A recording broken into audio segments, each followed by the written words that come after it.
दोस्तों नमस्कार।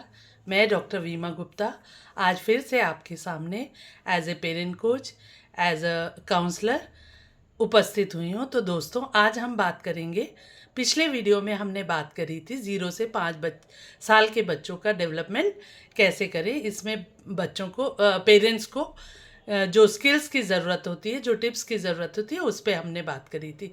तो दोस्तों आज हम बात करेंगे 5 से 10 साल के बच्चों की डेवलपमेंट में, पेरेंटिंग में हमें किन किन बातों का ध्यान रखना होता है। तो दोस्तों ये जो 5 से 10 वाली एज होती है, बच्चों की बहुत इम्पॉर्टेंट स्टेज होती है। इसी में बच्चों का इमोशनल, सोशल, मेंटल डेवलपमेंट हो रहा होता है। और इसमें अगर हम फोकस करेंगे तो आगे चल के हम एक हैप्पी चाइल्ड या हैप्पी एडल्ट जो कन्वर्ट हो जाता है बाद में, उसका बेस जो है, बेस बनना है, नींव जो बन रही है वो इसी स्टेज में होती है। तो दोस्तों हम बात करते हैं कि हम किन किन बातों का ध्यान रखेंगे अपने बच्चों को पालन पोषण करते हुए, जब हमारे बच्चे होते हैं 5 से 10 सालों की स्टेज में से गुजर रहे होते हैं। तो दोस्तों क्योंकि ये बहुत इम्पोर्टेंट स्टेज है, अगर हमने इसे ध्यान से बच्चों का लालन पालन किया, कुछ बातों का, कुछ मैं आपको आपके साथ ऐसी बातों की शेयरिंग करूँगी जिसका कि आप अगर ध्यान रखेंगे तो आप एक खुशनुमा बच्चे को डेवलप कर पाएंगे, एक खुशनुमा पर्सनैलिटी में उसे कन्वर्ट कर पाएंगे। तो सबसे पहले दोस्तों, सबसे पहले कुछ बातें मैं बताऊंगी, जैसे कि सबसे पहले इस स्टेज में बच्चों की इमोशनल बॉन्डिंग, पेरेंट्स की इमोशनल बॉन्डिंग उनसे बहुत अच्छी होनी चाहिए। इमोशनल बॉन्डिंग से मेरा कहना है कि जैसे बच्चा स्कूल जाने लगता है, इस स्टेज में स्कूल जाने लगता है, एडजस्टमेंट प्रॉब्लम्स होती है और कई तरह की प्रॉब्लम्स को वो फेस कर रहा होता है। तो उस समय दोस्तों जब बच्चा घर आता है, अपने दोस्तों की बातें बताता है या नहीं भी बताते, तो आप उससे पूछ सकते हैं और उसे आप उसकी जो प्रॉब्लम्स हैं उसको अपने हिसाब से सॉर्ट आउट करना या उनको कैसे प्रॉब्लम हैंडल करनी है वो बातें कर सकते हैं।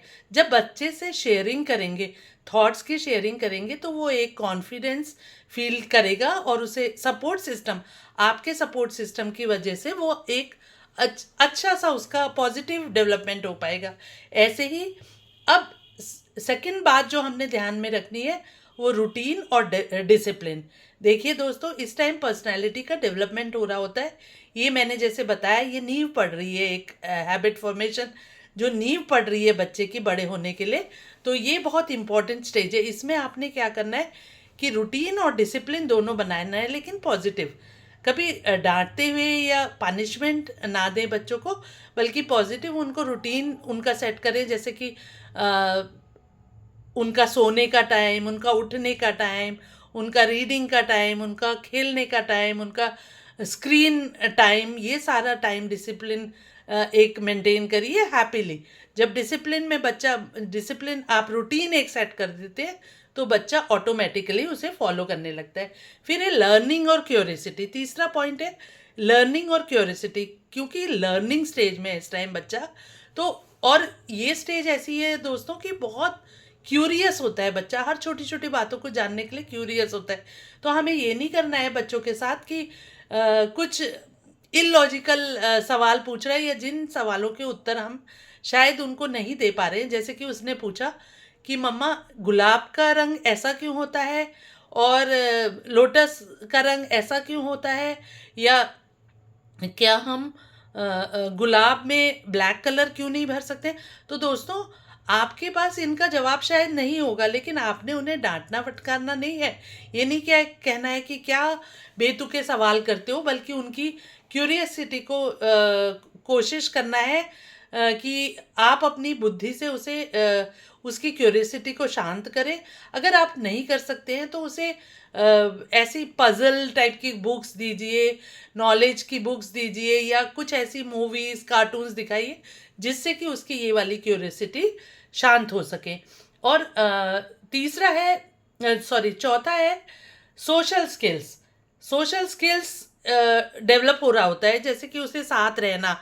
जब बच्चा घर में होता है तो वो एक सेफ एनवायरनमेंट में होता है, उसे कोई डांट डपटने का, प्यार के प्यार के माहौल में वो पल रहा होता है, तो उसे इनसिक्योर फीलिंग नहीं आते। लेकिन जब वो स्कूल के लिए निकलता है तो वो एक सोशल बिहेवियर भी सीख रहा होता है कि उसे कैसे ग्रुप में रहना है, उसे ऐसे टीम वर्क करना है। तो दोस्तों उसको टीम वर्क करवाइए, छोटे छोटे उससे हेल्प ले सकते हैं। जैसे कि छोटा बच्चा है 5 to 10 ईयर्स में बहुत आपकी हेल्प तो नहीं कर सकता, बट डाइनिंग टेबल में जब आप खाना लगा रहे हैं तो एक प्लेट में उसको रख के चपाती दे सकते हैं कि जाओ पापा को दे के आओ, वो जैसे भी अपने चाल डाल से संभाल के उसे ले जाए, बड़ी सी प्लेट में रख सकते हैं ताकि बच्चे का हाथ ना जले, वो दे के आएगा। या बर्तन लगाना, कटलरीज लगाना, छोटी छोटी चीज़ों में उसको उसकी हेल्प लेंगे तो वो सोशल बीइंग में डेवलप होगा। मतलब कि उसे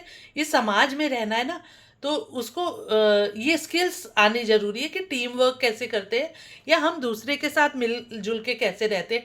तो इससे क्या होता है, उसे एडजस्टमेंट भी सीखता है, बाकी लोगों से एडजस्ट करते हुए कैसे वो एक पॉजिटिव बिहेवियर प्रेजेंट करे, ये भी सीख रहा होता है। ऐसे ही उसका हेल्दी लाइफस्टाइल, ये हमारे पेरेंट्स की ड्यूटी होती है दोस्तों। आजकल इतना बाहर का खाना खाने की आदत हो गई है, पेरेंट्स भी वर्किंग है तो फट से ऑनलाइन फैसिलिटीज़ हो गई हैं। तो दोस्तों कहीं ना कहीं हम अपना समय बचाने के लिए या बच्चों को नाराज़ नहीं करने के लिए हम उन्हें बहुत बेकार फूड परस देते हैं। तो दोस्तों कम से कोशिश करिए कि अपना हाथ का बना घर में हेल्दी खाना खिलाएं, हेल्दी फ्रूट्स खाने की आदत डालें, बैलेंस डाइट दें। देखिए हम कहते हैं मेरा बच्चा ये नहीं खाता ये नहीं खाता, लेकिन आप सुनते होंगे कि जिसके घर में सपोज करिए मेरी फैमिली में अगर मिर्च नहीं खाई जाती है तो बच्चा वैसा ही ढलता है, वैसे ही बड़े होता है। और अगर मिर्च ज़्यादा खाई जाती है तो उसका टेस्ट वैसे ही डेवलप होता है। तो दोस्तों जब हम बैलेंस डाइट उसे अच्छी तरह से सर्व करेंगे, उसे अच्छे से खिलाएंगे, बैलेंस डाइट हमें मालूम है क्या होना चाहिए क्या नहीं, उसको उसके धीरे धीरे धीरे शुरुआत में शायद दिक्कत आए, लेकिन धीरे धीरे धीरे वो उस डाइट का हैबिचुअल हो जाता है और उसे उसी टेस्ट में मज़ा आने लगता है। तो बैलेंस डाइट जब देंगे तभी वो हेल्दी बनेगा, और हेल्दी बनेगा तभी उसका जो हेल्दी माइंड है वो एक एक अच्छे हेल्दी बॉडी में ही रह सकता है। अगर हेल्दी माइंड है, हेल्दी माइंड नहीं है, हेल्दी माइंड नहीं बन पाएगा अगर वो हेल्दी नहीं होगा। फिजिकली भी उसका हेल्दी होना ज़रूरी है ब्रेन वाइज हेल्दी होने के लिए। ऐसे ही उसको वैल्यूज़ और गुड हैबिट्स छोटेपन में ही, जैसे कि मैंने अपने पिछले वीडियोस में भी बताया कि बुली वर्ड्स यूज़ नहीं करिए, फॉल्स सेंटेंसेस यूज़ नहीं करिए, निगेटिव सेंटेंसेस यूज़ नहीं करिए, क्योंकि उसकी हैबिट फॉर्मेशन हो रही होती है इस टाइम। वैल्यूज़ इथिक्स सिखाइए, बड़ों की रिस्पेक्ट करना सिखाइए, छोटों से प्यार करना सिखाइए, बड़ों को नमस्ते और जो भी आप लोगों के घर में चलन है जो कहा जाता है वो सब हम छोटी छोटी बातों को इसी स्टेज में सिखाते हैं। तो बड़ा ध्यान दीजिए, कभी उसकी बातों पे हंसिए मत। अगर वो और कुछ भी बातें उसे बड़े सॉफ्ट लैंग्वेज में, सॉफ्ट वॉल्यूम में बोलेंगे, सॉफ्ट साउंड रखेंगे तो वो बच्चा भी सॉफ्ट स्पोकन बनेगा। क्योंकि ज़्यादातर हम देखकर सीखते हैं, देखकर ही सीखते हैं। ऐसे ही चैलेंज हैंडलिंग, जैसे कि बच्चा किसी चीज़ के लिए जिद करता है तो आपको उसको डांटना नहीं है, उसको मारना नहीं है, फटकारना नहीं है, बल्कि उसे पॉजिटिव सेंटेंसेस यूज़ करते हुए उसको उस जिद को कि जिद नहीं करते हैं ऐसी वाले सेंटेंसेस को यूज़ नहीं करना है, बल्कि उसको कैसे मोल्ड करेंगे कि बेटा ये ऐसा नहीं हो सकता है, क्या हम इसे ऐसे कर सकते हैं, ऐसे वाले सेंटेंसेस को आप यूज़ करेंगे। ऐसे ही पॉजिटिव हर बच्चा, क्योंकि देखिए हर बच्चा अलग होता है, हर बच्चा अलग होता है, कंपेयर नहीं करिए। पॉजिटिव पेरेंटिंग में बच्चों को कंपेयरिंग नहीं करना है, डांटना नहीं है, मारना नहीं है, गलत निगेटिव सेंटेंसेस यूज़ नहीं करने हैं, बल्कि उसको उसकी तारीफ़ करनी है। तो ये पॉजिटिव पेरेंटिंग के उससे क्या होता है, बूस्टअप होता है। बच्चा सोचता है कि मैंने कुछ अच्छा काम किया है तो उसमें मेरी तारीफ़ हुई है, तो उसको अच्छे और गलत की समझ में आना शुरू हो जाता है। तो इसलिए हमें कोशिश करनी चाहिए कि उससे पॉजिटिव सेंटेंसेस में बात करें, एक बहुत अच्छा एटमॉस्फेयर दे। जिद करे तो मारे तोड़े नहीं, बल्कि उसे समझाएं, बड़े प्यार से समझाएं, उसे गले लगाएं, उसको अप्रिशिएट करें। वो जब कुछ अच्छे काम करता है तो उसको अप्रिशिएट भी करें, तो उससे उसे लगता है, उससे उसका क्या होता है, कॉन्फिडेंस डेवलप होता है। और कॉन्फिडेंस डेवलप होता है तो वो एक सेफ एनवायरनमेंट में रहते हुए जब कॉन्फिडेंस डेवलप हो जाता है तो इंडिपेंडेंट बच्चा भी बन पाता है। ऐसे ही फ्री एटमॉस्फेयर होना चाहिए, सेल्फ उस फ्री एटमॉस्फेयर में रहेगा जब बच्चा, तभी वो सेल्फ कॉन्फिडेंस अपना डेवलप कर पाएगा। तो दोस्तों, मेरा कहने का कुल मतलब ये है कि पेरेंटिंग एक एग्ज़ाम नहीं है। पेरेंटिंग एक एग्ज़ाम नहीं है। जैसे मैंने आपको पिछले वीडियो में बताया 0 to 5 ईयर्स के डेवलपमेंट में बच्चों का क्या ध्यान रखना चाहिए, तो इस वीडियो में मैंने आपको बताया कि 5 to 10 हमें बच्चों का क्या ध्यान रखना चाहिए, कैसे डेवलपमेंट करना चाहिए। इन स्टेप्स को अगर हम ध्यान में रखेंगे तो हम एक हेल्दी, एक खुश, एक अच्छे पर्सनैलिटी, अपने बच्चों का जो डेवलपमेंट है, कन्वर्जन, एक अच्छे कॉन्फिडेंस और एक वैल्यू वाला, इथिक्स वाला बच्चा। जैसे कि सबसे बड़ा उदाहरण दोस्तों, मैं हर अपने वीडियो में बताती हूँ कि बच्चों को सिखाने से ज़्यादा हमें करना होता है, हमें एग्जाम्पल सेट करना होता है। अगर हम चाहते हैं ऐसे इथिक्स कन्वे करें हम बच्चों के कि झूठ नहीं बोलना है या ईमानदार रहना है, तो दोस्तों अगर आप ईमानदार बनेंगे, जब आप डिसिप्लिन बनेंगे, तभी वो बच्चा देख देख देख के ही अपने आपसे सीख लेगा। तो दोस्तों, पेरेंटिंग 5 ईयर्स से 10 ईयर्स के बच्चों की पेरेंटिंग के जो मैंने पॉइंट्स आपको बताए, उनमें सबसे पहला आता है इमोशनल बॉन्डिंग। तभी बच्चे का कॉन्फिडेंस और ट्रस्ट बन पाता है। जब वो ट्रस्ट में रहता है तो वो हर बात अपनी शेयर कर पाता है, तो इसलिए इमोशनल बॉन्डिंग बहुत ज़रूरी है। नेक्स्ट आता है डिसिप्लिन प्लस रूटीन। डिसिप्लिन बनाए, रूटीन बनाए। डिसिप्लिन बनाने के लिए डिसिप्लिन में अपने आप वो कन्वर्ट हो जाएगा। ऐसे ही, क्योंकि बच्चा उस स्टेज में, थर्ड पॉइंट है कि लर्निंग ज़्यादा से ज़्यादा, मैक्सिमम लर्निंग उसकी इसी स्टेज में होती है। बहुत क्यूरियस होता है बच्चा, तो उसकी क्यूरियसिटी को शांत करना है, उसको दुत्कारना नहीं है। उसके सवाल अगर आपको अटपटे लगें तो उनको डांट के, झिड़क के मना नहीं करना है, बल्कि उसे उसकी जिज्ञासा को शांत करना ज़रूरी है। ऐसे ही उसके सोशल स्किल्स डेवलप हो रहे होते हैं, वो समाज में रहना सीख रहा होता है, विद्यालय, स्कूल जाता है तो वो अलग अलग बच्चों के बीच में रहता है, फ्रेंड्स के साथ जाता है, पार्क्स में जाता है खेलने के लिए, तो अलग अलग परिवारों के बच्चे से मिलता है, तो वो टीम वर्क करना भी सीखता है और कैसे दूसरों के साथ बिहेव करना है वो भी सीखता है। तो दोस्तों, ये सोशल स्किल्स डेवलप हो रही होती हैं उसके, इस बात पर भी उसका बहुत ध्यान रखना है कि फ्रेंडशिप, शेयरिंग करना उसे सिखाएं, ग्रुप में गेम्स उससे करवाएं, जिससे कि वो आपस में टीम वर्क करना सीखेगा, एम्पैथी सीखेगा, किसी के प्रति दया भाव रखना सीखेगा। तो ये सब सोशल जो स्किल्स है ये डेवलप ग्रुप में रहते हुए होती हैं, इसका भी ध्यान रखना है।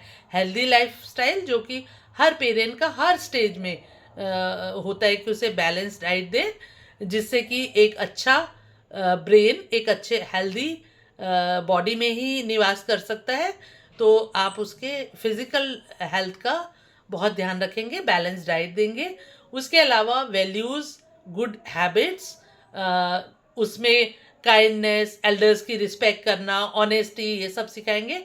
चैलेंज हैंडलिंग में बच्चा जिद भी करता है। बच्चे चैलेंज हैंडलिंग करने में, हम बच्चा जब जिद कर रहा है तो मैंने आपको बताया जैसे कि उसे गुस्सा नहीं करना है, कभी बच्चे का कंपैरिजन नहीं करना है। ऐसे ही पॉजिटिव पेरेंटिंग देनी है जिसमें कि हमें निगेटिव सेंटेंसेस को यूज़ नहीं करना है, बल्कि तारीफ़ करना है, गले लगाना है। ऐसे ही रूल्स बनाए कि फ्री एटमॉस्फेयर दें। रूल्स मतलब डिसिप्लिन इस तरह से रूटीन में डालें कि वो नेचुरली डिसिप्लिन में आ जाए, जिससे कि उसका सेल्फ कॉन्फिडेंस बढ़ेगा।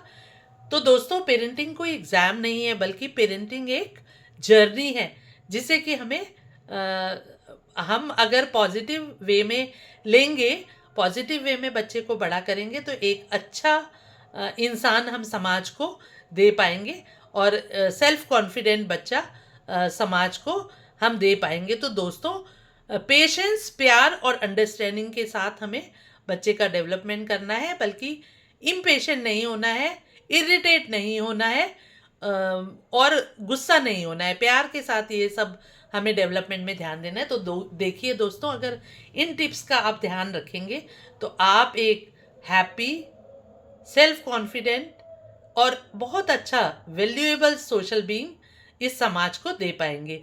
तो दोस्तों, अगर आपको मेरी वीडियोस पसंद आती हों तो प्लीज़ लाइक और शेयर करिए। और मुझसे अगर आपको लगता है कि मैं वैल्यूएबल चीज़ें, मेरे वीडियोस से आपको वैल्यूएबल चीज़ों का पता चल रहा है, तो प्लीज़ आप मुझे कमेंट करिए, सब्सक्राइब करिए, जिससे कि मैं आगे भी आपके लिए ऐसे ही हेल्पफुल वीडियोस बना पाऊँ।